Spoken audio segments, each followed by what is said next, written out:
مرحبا مدام تخاطرتي راديو رنا لو معنتون بتخاطرت خلا جديد دمص زلخو اوف كورس ات راديو رنا كان بزح زي ما تصير له حاجو سجد حاجوس اوف كورس تاي ياكل زنبره محجي مالتيو ام حضرا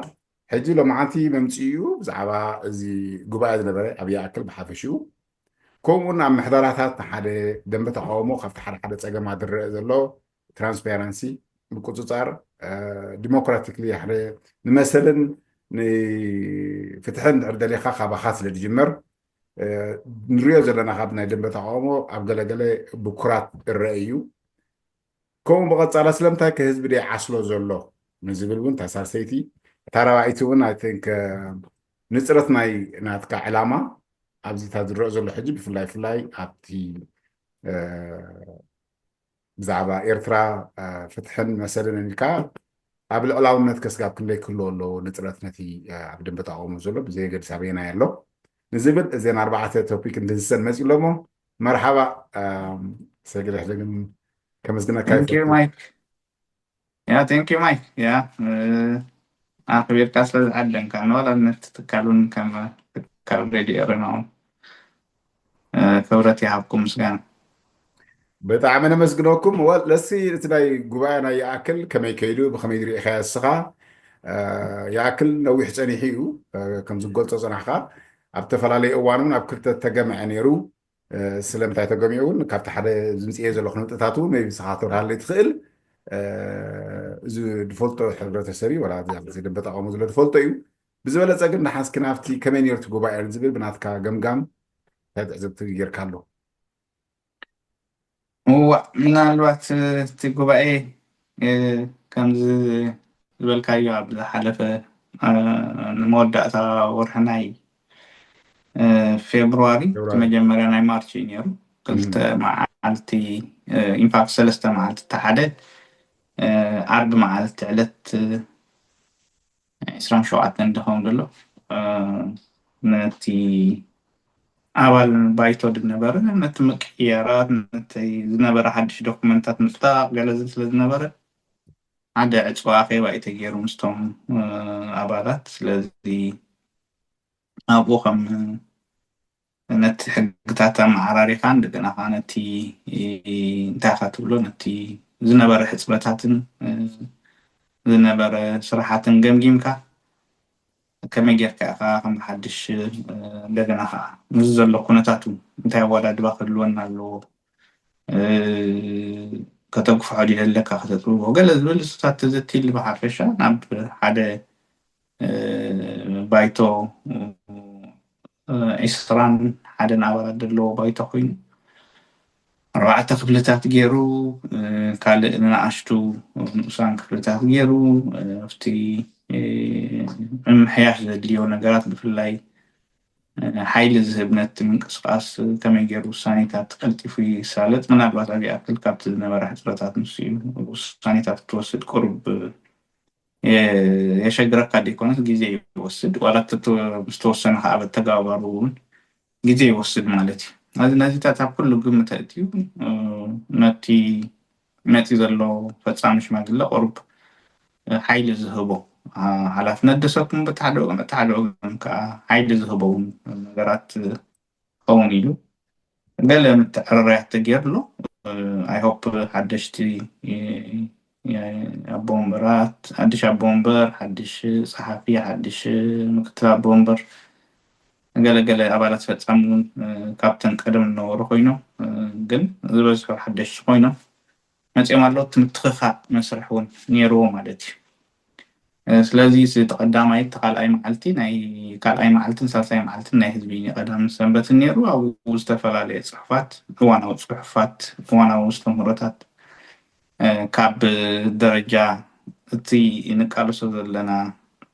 صراحة انتي مسل جميرو كسع مودا تقايا كنت خبرالو زبل ارستاتيو تلاعيلو مالتي زي نزيتات استمرتات بناي استفعل مالت حسرات مهراني بالنا بزناي إرتراويان سلذي نتما قد نبرو ببع عينتهم سبات تمكرهم قاب قدايم تقادلتي جميركا كساع من استيات ዋላ ነቲ ተራ መንእሰያት እንታይ ክኸውን ኣለዎ ገለ ዝብል ኣርእስታት ተላዒሉ ኣብ ደገ ከም ዘለና እንታይ ኢና ክንገብር ዘለና ብፍላይ እዚ ከምዚ ስርዓት ኩሉ ግዜ ዝጥቀመላ ደርሆ ዋንሒኻ ተኣሰርካያስ ዝብል ኣሰራርሓ ይሰርሓሉ እዩ ነቲ ህዝቢ ስለዚ የረኻኽበሉ ኢኻ ስለዚ ንሱ እንታይ ክግበር ኣለዎ እዚ ትራንስናሽናል ሪፕሬሽን ንብሎ ማለት እዩ ስግረ ደቦዊ ፀቕጢ ገይሩ ደብሎ ደሎ ማለት እዩ ንሱ ብሕጋዊ መንገድታት ክግበር ኣለዎ እንታይ ክስራሕ ዘለዎ ዝብል ኣርእስታት ተላዒሉ እዚታት ዝመስል ኣብቲ ቀዳማይን ካልኣይን መዓልቲ እዩ ነይሩ ማለት እዩ ብሓፈሻ ነቲ ሰብ ህዝቢ እውን ማለት ካብቲ ዝተፀበዮ ንላዕሊ ከም ዝነበረ ብሰራርዑ ነቲ ፕሮግራማት በገለ ፅቡቅ እዩ ነይሩ ሓቂ ዘረብ ግን ኣብ ጉባኤ ጥራሕ ዲኻ ክተርፍ ዘለካ ፅባቐ ጉባኤ መልክዕኻ ክኸውን ይኽእል እዩ ግን መልክዕኻ ከዓ ከይከውን ይኽእል እዩ ምክንያቱ ኣብቲ ግብሪ ምስ መፀ ማለት እዩ ስለዚ ካብቲ ጉባኤ ወፂኻ ክትገብሮ ዘለካ ነገራት ቀልጢፉ ናብ ስራሕ ክኣቱ ኣለዎ ተባሂሉ ድሮ እቲ ፈፃሚ ሽማግለ ይኹን እቲ ባይቶም ክራኸብ ጀሚሩ ገለገለ ስራሓት ኣፈናዊ ስራሓት ገለ ተጀሚሩ ኣሎ ስለዚ ኣይሆፕ ነቶም ሒዞሞ ዘለዉ ፅቡቅ ዕድል ፅቡቅ ናይ ስራሕ ግዜ ክኾኑ ኣሎ የምነ ነቶም ንሕግዝ ከዓ يعرفنا نحجز كم زلنا كزخافر وتمثل بحبش تجوعي نالبات مززلو خناتات ندحرينا يا خوينا يعكس كانت كالس زوم سرفايف يقبر أقدر سرفايف تجبره تتكلم ماني لازم تسرع هم هذا اللو بحجم هذا اللو تي كجبره زق النجارات يفتنوا له جن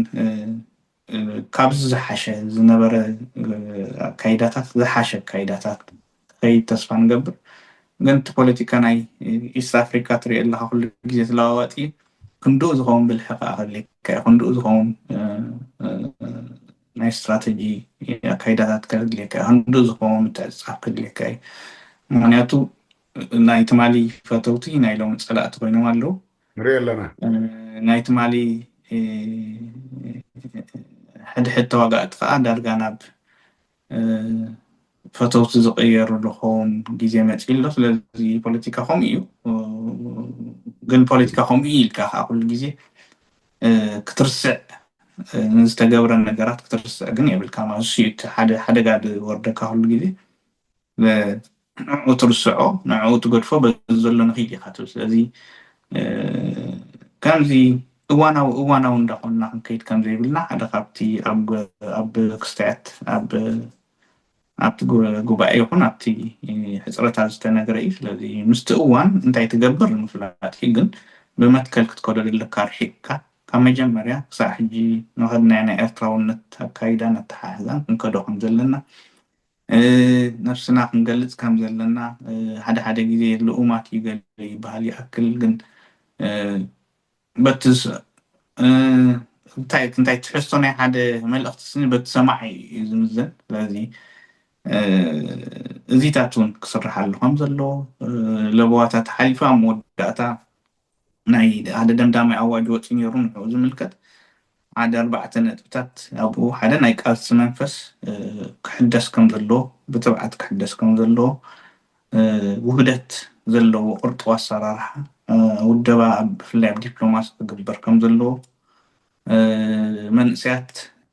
تبقي سملو زلو علامة بقوب أبتي معلى عند خبز عند حركوينو قال تراح نتسقط نخل أتي أقل بداس تراح نتسقط زلنا كم يتراوين كوينا جورهم زلنا بل قال أتي كاسي وش تعدي مئتاو زبال لهم دينا قريب الثاني جن بقوب أقصر حالهم زلوا زقا نتي هزبين دعم كانت سراويت عندها قص كا كجبر كون زلوا زبل أبزي زوريا زي هذا دمدام أواج وجه تدمدام أواج مسؤول تتحيزو متسوعتات نيرو كان من يدرس كاب حزب يترى جمير كان حيلتات مثل خال ንሰበስልጣንን ሓለፍትን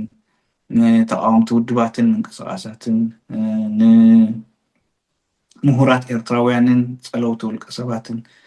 ንደቂ ኣንስትዮን መንእሰያትን ንጎረባብቲ ሃገራትን ቀርኒ ኣፍሪካን ብዓብዩ ከዓ ንማሕበረሰብ ዓለምን ኣህጉራዊ ትካላትን መፀዋዕታ ለቦዋታትን ዘለዎ ሓደ መደምዳሚ ኣዋጅ ገይሩ እቲ ጉባኤ እዩ ኣብ ተግባር ይኽረይ ኮታ ትስራሕሲ እዚ ተሰሪዑ ዘሎ እዩ ሞስሊ ስኻ ክትስእሎ ትኽእል ኣብ ተግባር ክውዕል ከሎን ከምዝገለፅካዮ ኣብ ጉባኤ ማለት እዩ እስኻ ካብቲ ጎድፎ ትሒዝካ ንእሽተይ እስኪ ለውጥታት ርኢኻ ኣሎ ዶ ንምንታይ ካብ ዝገልፆ ፅናሕካ ኣነ ክሪኦ ከለኹ ናይ ፖለቲካዊ ብስለታት ይሰኣን ማለት እዩ ኣብዚ ደንበ ተቐሞ ብፍላይ ኣብዞም ኣብ ናይ ኣክል ወላ ናይ ብርጌርና ሓመዱ ኣብ መሰጅ ኣብ መልእኽትታት ርኢ ማለት እዩ ኣነ ከሰውዕሎ ኣሎ ከለኹ እስኻ ካብ ዝገደፍካዮ ትሒዝካ ሕጂ ናይ ኣክል ዳሓን ፎከስ ክንገብር ከመይ ረኺብካዮ ፕሮግረስ ገብራሎ ዶ ለውጥታት ገብራሎ ምዕባለታት ገብራሎ ኢልካ ትሓስብ ወላስ ኪ ድኽመታት ዘለዎ ኣብ ናይ መልእኽቲ ምትሕልላፍን ብስለት ፖለቲካዊ ዘለዉ ሰባት ምፅኢኻ ምስቲ ዓንቶይ ትጠቐስካዮ እዚ ፖለቲካ ድቃየር ዘሎ ማለት ማሊ ምስ ህወሓት ዝነበሮ ስርዓት ኣብ ኤርትራ ሕጂ ናይ ምርኻበትን ከምቲ ዓንቶይ ጠቐስካዮ ትማሊ ፈታዊ ኢኻ ሕጂ ፀላኢ ኢኻ ድቃየረሉ እዋን እዚ ከዓ ፖለቲካዊ ብስለት ዘለዎ ሰብ ክመርሓካ ከሎ ምስቲ ኩነታት ጥንቃቐ ዘለዎ መልእኽትታት ናይ ምምሕላፍ ማለት እዩ እሞ እንታይ ርኢኻ ካብቲ ጎድፎ ትሒዝካ ወቅቲ ለውጢ ርኢኻ ዶ ብፍላይ ኣብ ናይ ኣክል ወል ምግዳፍካ ዘንግዳፍ ደይኮነ ካብቲ ቦታ መህደራ ይሕብለካ ደለይ ተረድየካ ምናልባት ተኻልእ ሰብ ብካልእ ከይርድኦ ተረድየካ ሕጂ እንታይ እዩ እቲ يأكل تستفلي تكالي يكون يستفلي ናይ ተቃውሞ ደንበ ፍሉይ ኣካል ኣይኮነ ስለዚ እቲ ኣብ ተቃውሞ ደንበ ዝወርድ ኩሉ ልክዕ ዓብዪ ኣክል ይወርድ ማለት እዩ ስለዚ ኣክንዲ ብኣክል ጥራሕ ትግምግሞ እቲ ተቃውሞ ደንበ እንታይ ይኸውን ኣሎ የድምዕ ድሎ ወይስ ጋማን ይድብል ዘሎ ወይስ ንድሕሪት ይድምል ዘሎ ኢልካ ببين شنقات كتري أقول لها قال بليش حتى تروح له قال لك أزيع ترى تريلو أزيد دخمة تريلو قال لي بدعمي زحزنا كاتجوارات تريلو مالتي أزي فحم بالمفل لاي مفهوم يجعل قال أزي تزحزنا كمالتي كجبر دي جبو تدخمتات نايس راح دخمتات كون فيل بوزك حيث بلوح نابنت نايفلت كون قل وين ما ناي التجواب راح كون قل فزي أكلهم كابز في النجار يقولون مالتي خم جمري ولا نحن خلنا كومبوز قات من نورا نحنا وين دكم وين نحنا نجاجة وين نحنا جمجمنا كستايكون جمجمنا بحكي ميزانوي غير كحت مزنو لك دفتن كهلا كنا تحكي ويقدمك ويدما نسخنات كجمجم كم تزبد له كستايكون رطبة يكون هجي جيجاتات كنزح جزلو ديكونكو زموزنا أو يكلمي أنا كاب حالات نزلقس نحن خلناون جيجاتات نيرية زين جيجا من جوارن نايت هو نايت سرح البحرية نكو عجبنا يجبرنات رايح خاطر مالسي تسرع عند جورو جبناتي مسؤول أخم ما زازن خلوا على حدا جديد كستايت خون مالتي يقدر مكاي مالتي سلازة حدا جيت فيرلي جاي تقبرني حدا عين المخضر رأيت قلنا يخلص له سرعات نتزم مرة حلو منجستيو حلفنا تلو كل اللو باجت اللو سراويت اللو سررع اللو نقندي عامتات تمكريت تزبي بمليونات تحتي اللو هاجرات تحتي اللو ركبات اللو نقول نزلو بهم كمزنك زقيل كم تقاومي مخافحي الكعب تسارع لزادنا فحي كعب جزا خانة تجبره كنتو جيرو كمزنك خلو تي شو خاطر دردا كمالات حجي خم تقاوم دم بخري اللي بهم نقول بهم عينت كان ريو فلنا حدا جنيه ما نيجي مزنك تكال يكون سبعتين والكسبات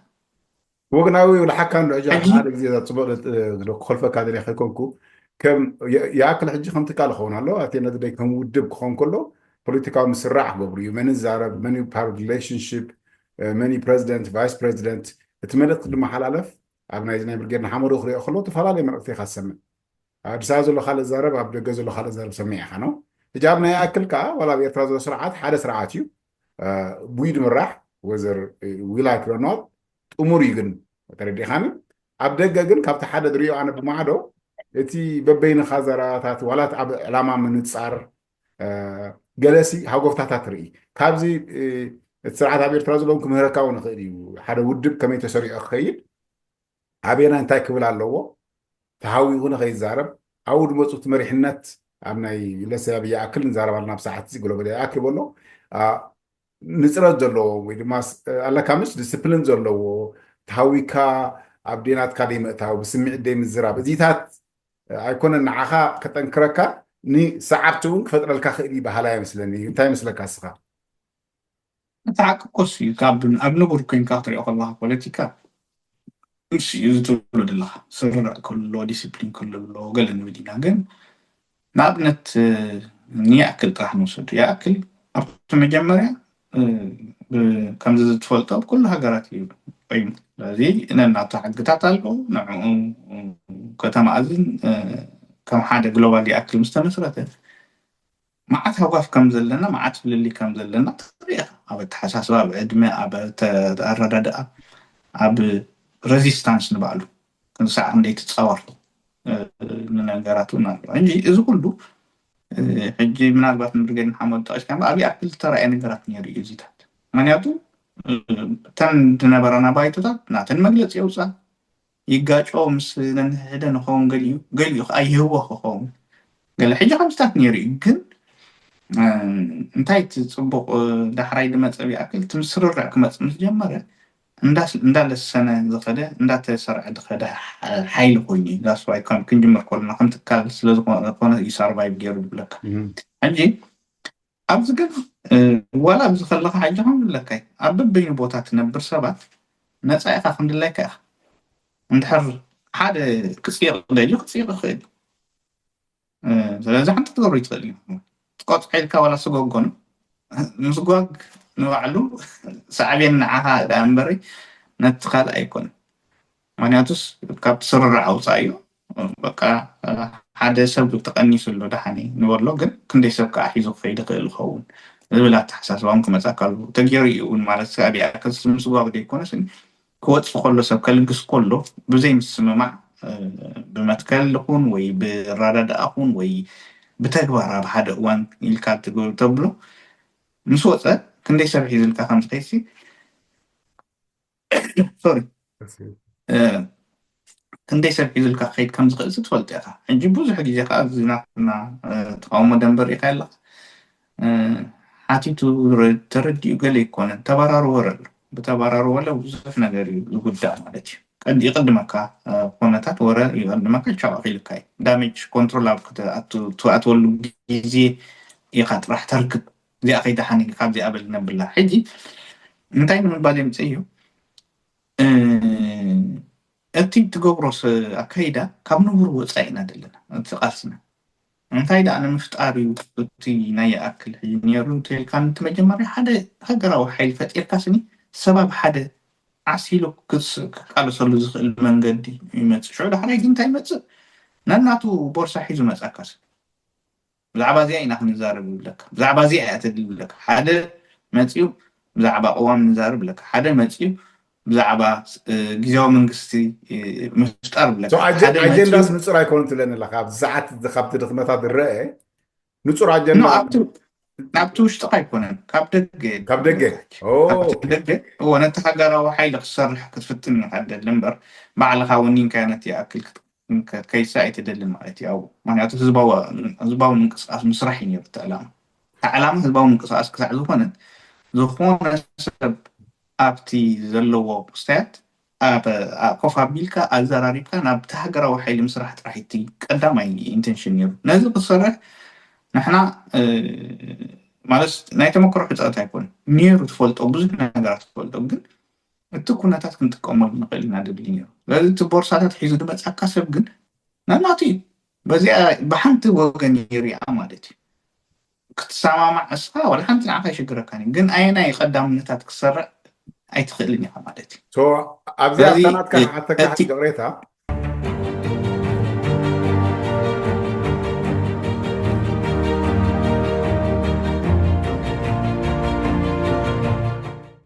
ፅቡቅ ኣለካ ዋላ ብድኾነ ኮሚቴ ክትምራሕ ከለካ እውን ኣጀንዳ ሒዝካ ትኸይድ ዋላ ኣባል ኣለካ ፎሎ ዝገብረካ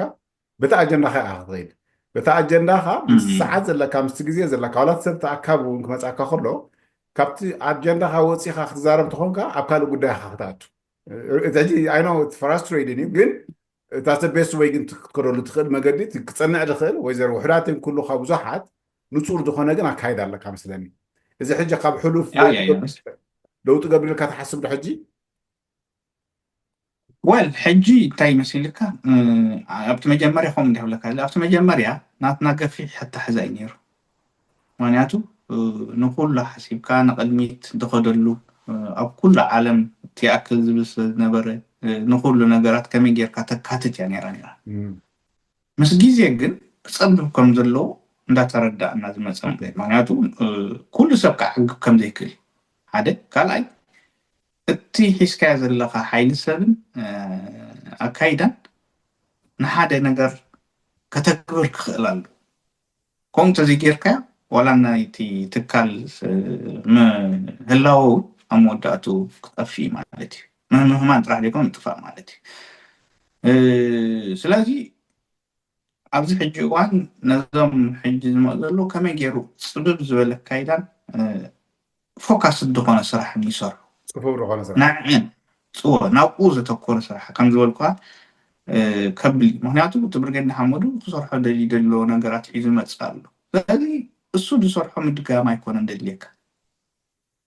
ንስኻ ክሰርሖ ዘለካ ካልእ ንሱ ከይገብሮ ዝኽእል ምግባር እዩ ማለት ስለዚ ኣይ ተፅብቕቲ ናይ ኣክል እንታይ ምትለካ ምስ ዋላ ሓደ ተዋቃቂስ ይፈልጥ እኒ ከምዚ እዚኦም ከምዚኦም እዚኦም ከምዚ ኢልና ይፈልጥ ኢና ተፅብቕቲ ዋላ ንሓና እንዳተዘበጥካ ከለካ ዋላ ሓንቲ ኣይጠቅምን ንዓይ ኣነ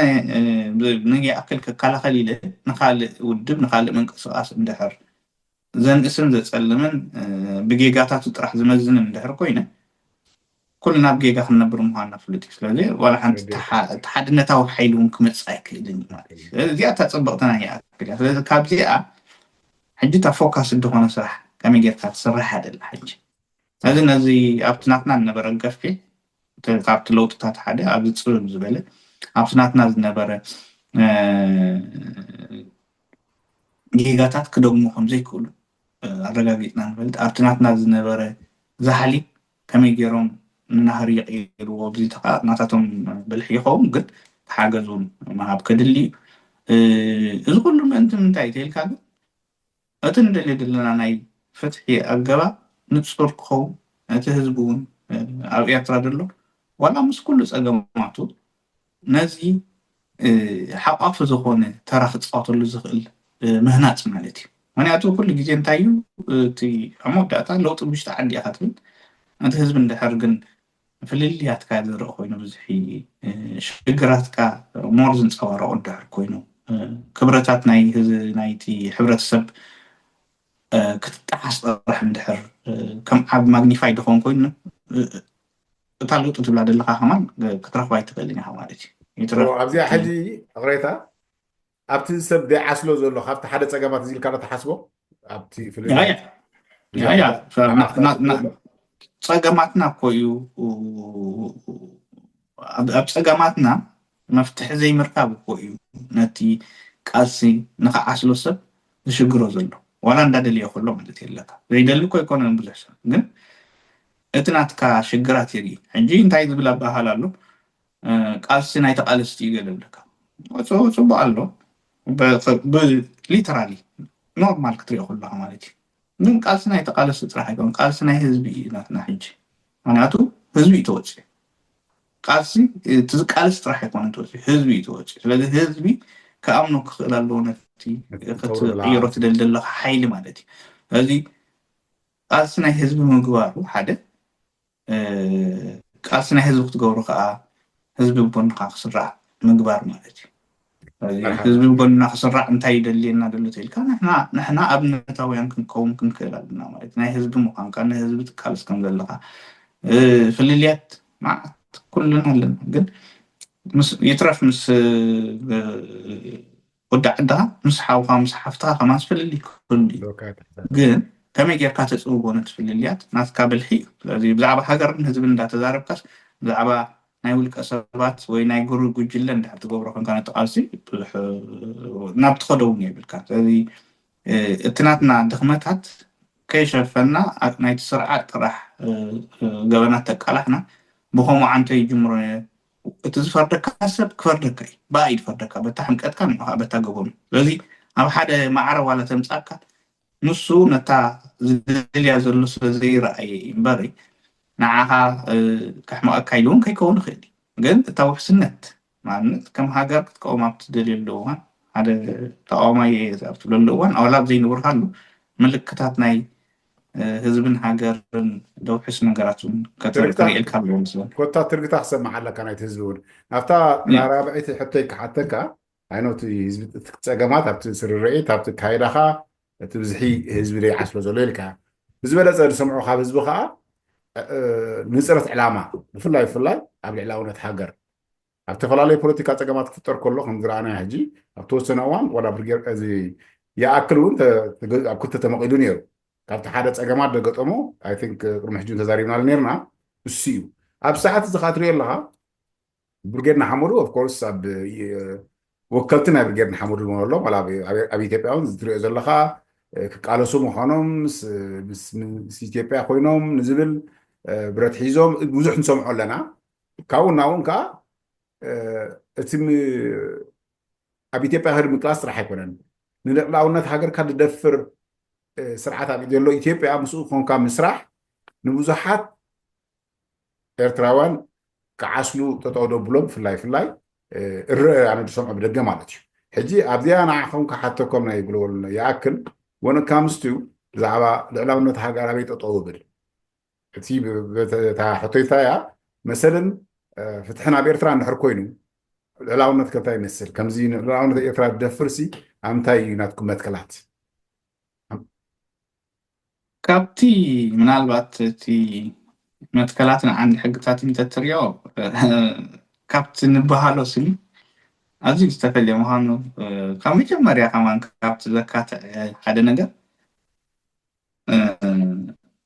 ኣብቲ ይኣክል ደብሎ ዝነበረስ እዚ ብዛዕባ ናይ መንነት ክትዕ እዩ ነይሩ ሽዑ ግዜ ዝከረና 2017 2018 ገለ መለ እዚታት ነይሩ ካብቲ ይኣክል ብድፍረት ድበሎ ይኣክል ንኤርትራን ኤርትራውነትን ይደኣምን እዩ ነዛ ዘላ ሃገር ታሪኻ ከም ዘለዎ ዝቕበል ምስ ቴሪቶሪያል ኢንቴግሪቲ ናታ ኩሉ ማለት እዩ ዝቕበል ንዝተገብረ ቃልሲ ምስ ታሪኹ ምስ ጉድለታቱ ዝቕበል ትካል እዩ ሕጂ እቲ ምስ ካልእ ምፅጋዕ ገለ ዝመፅእ ዝነበረ ኩሉ ሰበብ ብኢንተረስቱ ስለ ዝመፅእ ነተን ንዓኣተን በተን ተጋግየን ነገራት ስለ ዝመዝን ከዓ ዝብልካ ብከምኡ እዩ ትርጉም ስለዚ ኣብ ኤርትራ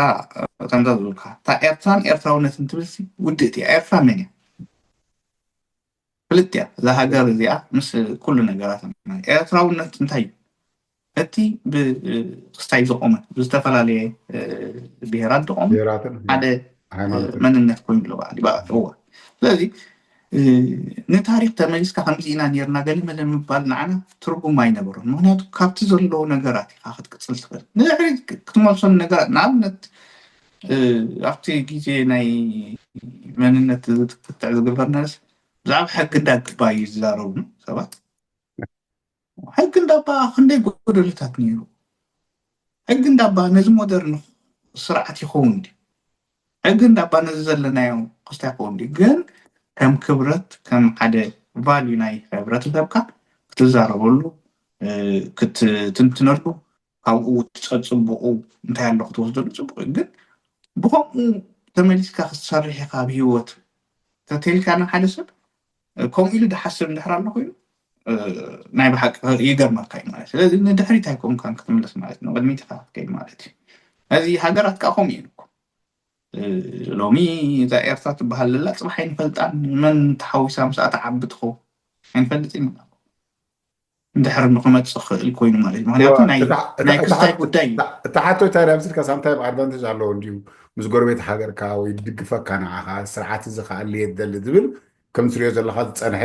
ኣብ መንጎ ኢትዮጵያ ማለት እዩ ዋላ ኣብ ኤርትራ እውን ክህልዎ ክእል እዩ ግን ኣብ ሰዓት እዚ ንህዝብካ ክትከስብ እንድሕር ኮንካ ነቲ ዘሎ ናብቲ ናትካ ክዓስሎ እንድሕር ደሊኻዮ ከምቲ ዝገለፅካዮ ስኻት ናይ ኣክል ፋንዳመንታል ክስታይ ኤርትራዊ ብኤርትራውነቱ ግን ኣብ ከምዚታት ሕጂ ጉዳያት ዘሎ ብፍላይ ብናይ ኢትዮጵያን ኤርትራን ዘሎ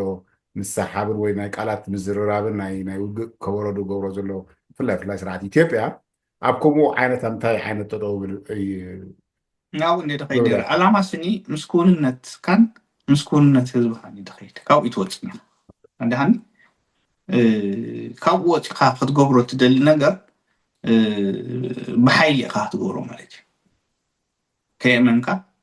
ጥራሕ ወይ ድማ ንዕግበትካ ክትዛረበሉ ኢኻ ማለት እዩ ንኣብነት እዚ ትብሎ ዘለካ ማለት እዩ ኣብዚ እዋን እዚ ከመይ ኣሎ እቲ ኩነታትና ትማሊ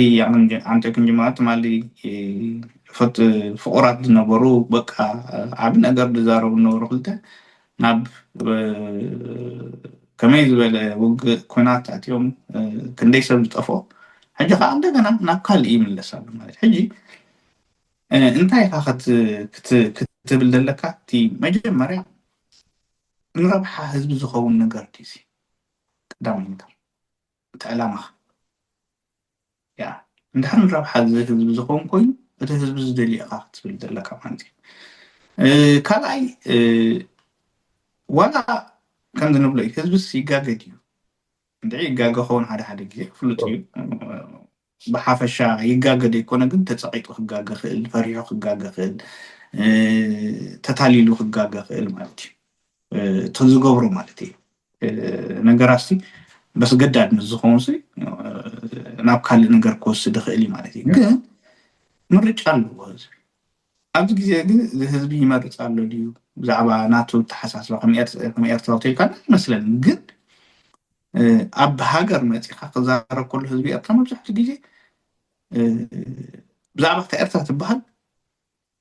ኩሉ ነገራት ክትንከ ዘይደልያ እዩ ምስቲ ታሪኻ ማለት እዩ እዚ በብግዜ እዩ ዝግለፅ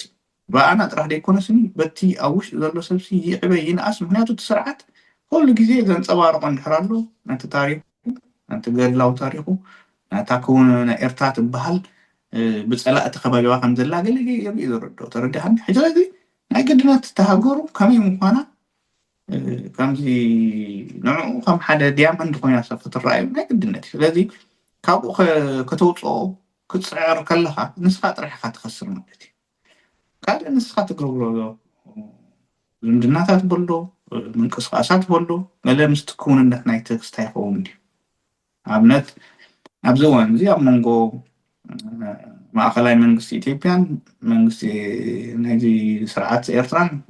ብዙሕ ምፍሕፋሕ መፂኡ ኣሎ ክሳዕ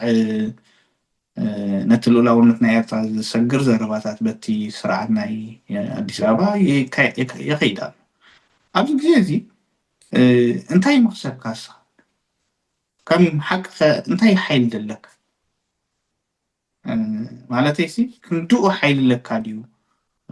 ነቲ ህዝብካ ብከምኡ ከተድሕነሉ ትኽእል ካብዚ ኮንካ ክንዱ የለን ስለዚ እቲ ሒዝዎ ዘሎ ትዘርዓት ዋላ ሓንቲ ክገብሮ ይትኽእል ኔራ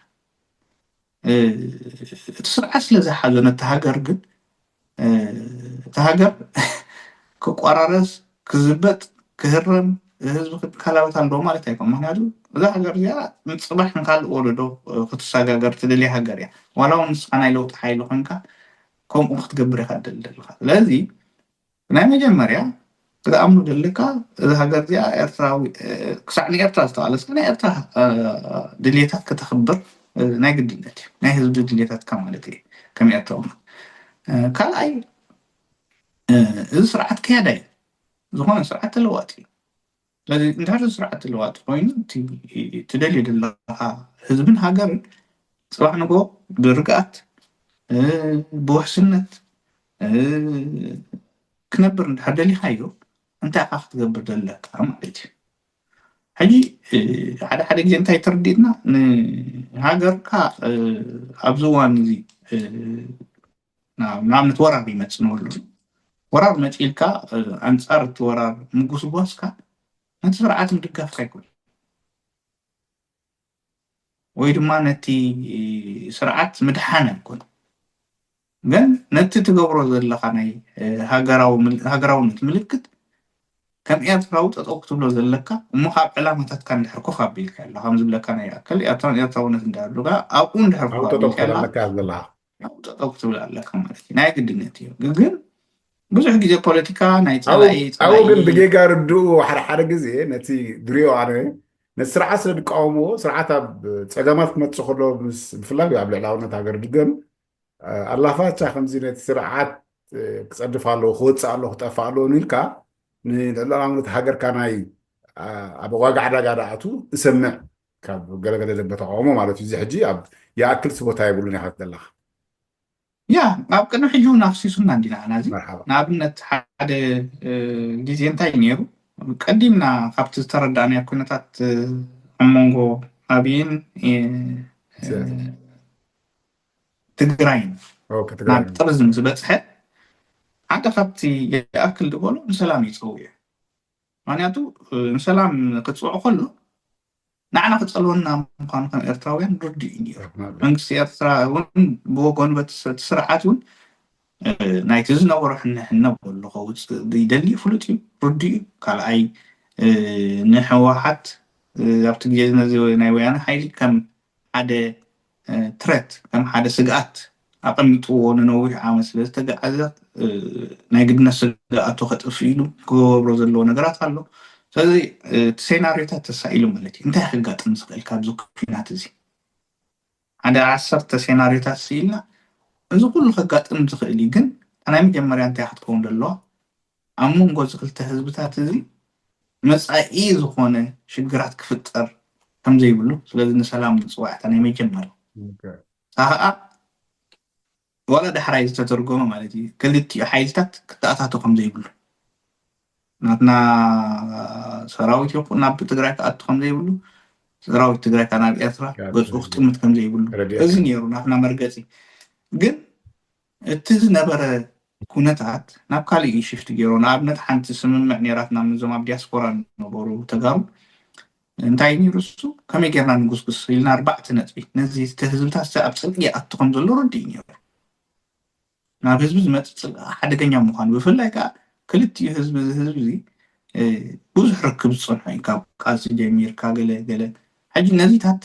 ርኢኻ እንታይ ኢኻ ክትገብር ትደሊ ኣብ ዲያስፖራ ስለ ዘለካ ኣብ ዲያስፖራ ዘለዉ ናታቶም ክፋላት ከዓ ከመይ ጌርካ ኢኻ ብሓባር ጎስጓስ ነካይድና ብዛዕባ ምንታይ ነይሩ ብዛዕባ ዲፕሎማሲ እዞም ክልተ ሓይልታት ሕወሓትን እዚ ህግደትን ንህዝብን ንክልቲኡ ህዝብታት ድኾኑ ይኮኑ ከም ስርዓት ስለዚ እዚ ኩናት እዚ ጠጠው ጥራሕ ክብል ዘይብሉ ዘይኮነ ንፅመፃ እውን ድብል እዩ ስለዚ ነዚኣ ምናልባት እታ ዶኩመንት ተትረኣይ ሕጂነቶም ዝፈስና መበል ሕጂ ክትርጎም ከም ዝኽእል እየ ዝነገረካ እቲ ትትገብሮ ነገራት ሽዑ ናብ ሓደጋ ይወስደካ ማለት እዩ ሕጂ ብዙሕ ግዜ ኣንፃር ልእላውነት ይተቃሊሱ ገለ ዝበሃል ይኣክል ኣብታት እውን የኩድድ እዩ ስለዚ እቲ ትገብሮ ኣብቲ እዋን እቲ ሓደገኛ ክኸውን ይኽእል እዩ ተመዛዚ እዩ ማለት እዩ ስለዚ ኩሉ ግዜ ግን ምስቲ ዕላማካ ምስቲ መትከልካ ክትከይድ ከለካ የቀኒየለይ ሰጊድ ሓጎስ ብናይ ብሓቂ ኦፍኮርስ ትንታናኻ ተን 4 ነጥብ ፅየ ዝነበርኩ ኣነ እኳ ዓጊበ ኩለን በታ ዓምካ በቲ ዝመስለካ መሊስካ ኣለ ኣለካ ብጣዕሚ ደመስነካ ነዚሎም ሓንቲ ልልብእ ለይተ ይባኻ قريت قلت لي براتي ساعات كيدا كان يكسر من عمود ذا يعني وانا لي تقى غرب فتينا لنا مزدقمنا ونقل حلف زلا تزارينا توينها انت سوون لا was good بتاعي بس كده هي غني لي